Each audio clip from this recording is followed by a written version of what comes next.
Primeran B2, 188, haustura uneak. Munduko hainbat tokitan gertatzen ari diren mobilizazioen inguruan askok diote inflexio puntu batean gaudela. Sakoneko eraldaketak izango ditugula aurrerantzean. Horren harira, atzo esan genizuen historia mobilizaziorik garrantzitsuenen zerrenda egin nahi genuela, aldaketa nabarmenena eragin dutenak. Eta horretarako laguntza eskatu genizuen entzule guztioi zerrenda hori osatzeko. Askok eta askok bidali diguzue zuen iritzia.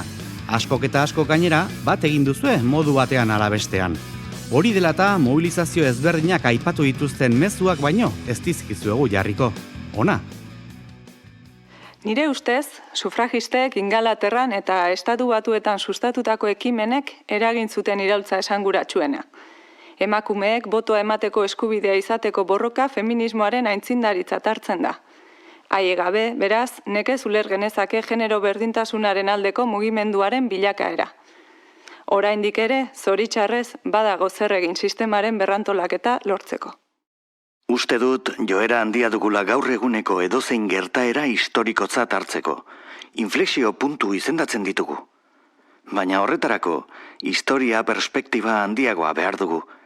Historiaren talaiatik ikusten dira zer izan diren aldaketa hoiek, eta aldaketa baino gehiago, iraultza ere esaten diegu. Zentzu horretan, Frantziako iraultza barik ez dago ulertzerik gaur eguneko bizimodua.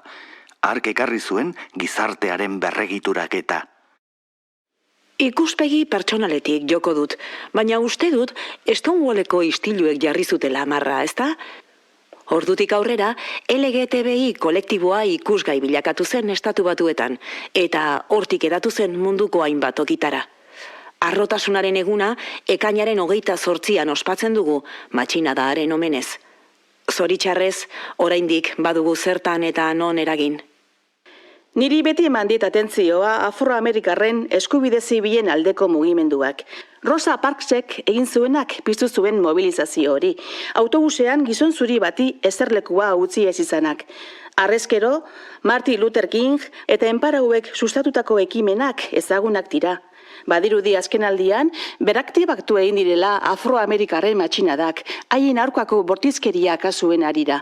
Izan ere, erabateko berdintasuna lortzeko errotiko aldaketen premia dago oraindik.